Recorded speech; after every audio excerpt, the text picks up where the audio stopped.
All right, welcome to The Explainer. Today, we are digging into the absolutely wild story of Figma. I mean, this is a company that looked a failed $20 billion acquisition right in the eye and somehow walked away with $1 billion and a second chance. So the big question is, are we about to witness one of the greatest comebacks in tech history? Okay, so let's get into it.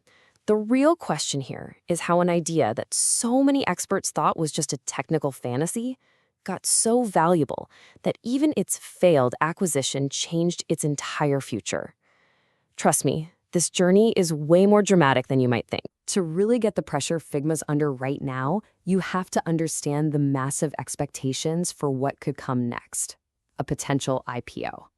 You see, after escaping that Adobe deal, every single eye on Wall Street turned to the public markets, wondering what a Figma debut would even look like. And the analysts were just buzzing. The predictions were that if Figma went public, that initial pop could be huge. We're talking a surge of over 250% on day one, all because of this incredible pent-up demand. So why all the excitement?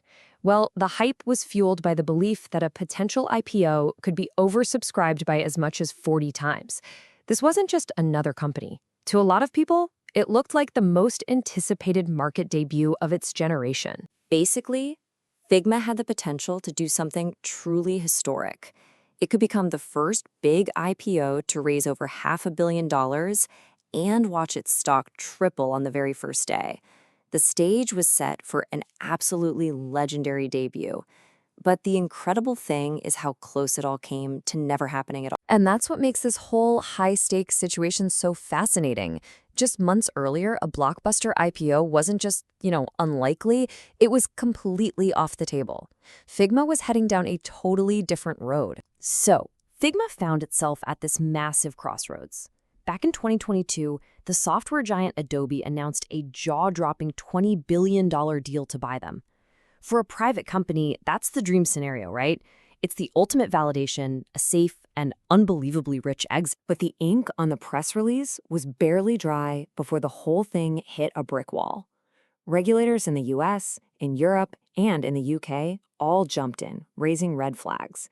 They were really worried the deal would just kill off competition in the design software market. So, faced with this long, expensive, and probably unwinnable fight, Adobe and Figma they called the whole thing off. But here's the crazy part, the real twist. Adobe had to pay Figma a $1 billion breakup fee. Yeah, $1 billion.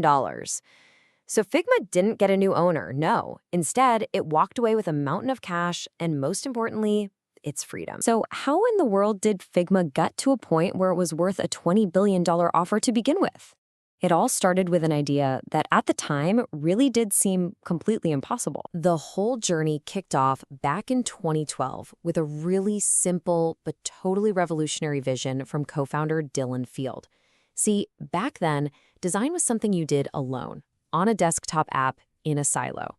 Field just asked, what if it worked in a browser, with everyone collaborating, just like in Google Doc? Now, back then, the browser technology to make a professional-grade graphics tool run smoothly online, it just didn't exist. It was pure fantasy.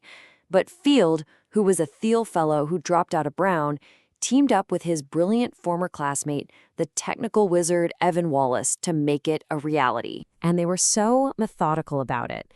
They launched in 2012, got this crucial early validation when Microsoft's design team became huge fans, and then in 2017, they proved they had a real business by launching paid plans. And then 2020 happened.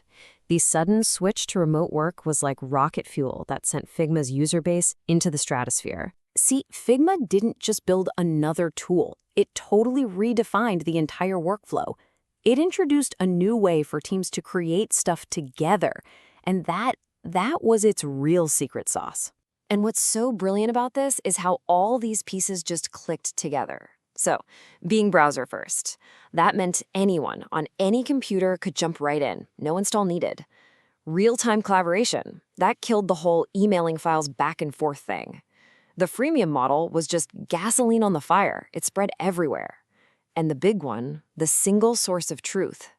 That finally put an end to the absolute nightmare of files named final_v2_final_ for real this time. This brilliant strategy led to a pretty surprising outcome. You'd think a design tool would be used mostly by designers, right? Well, take a look at this. The data shows that a staggering 2/3 of Figma's users are actually not designers. This broad appeal wasn't some kind of accident. It was the key to Figma's entire next chapter. It showed that Figma's true potential wasn't just to be a tool for designers, but to be a platform for everyone involved in making something. And you can literally see their strategy playing out in 3 key steps. Figma started as this niche tool just for designers. Then it grew into a central hub connecting entire teams. And now it's becoming this broad platform that pretty much anyone in a company can use to collaborate visually. And they're building on it. They're adding new products like FigJam for brainstorming and a developer mode to close that gap between design and code. And now they're plugging in AI, not to replace people, but to make the whole workflow faster. Figma isn't just selling a feature anymore, it's selling a new, smarter way to work. So when you step back, Figma's story is this powerful lesson, right? It shows how a simple, impossible idea about working together can totally redefine an industry. It proved that collaboration itself is the killer feature. And that leaves us with one last fascinating question. In a world that's being completely reshaped by AI,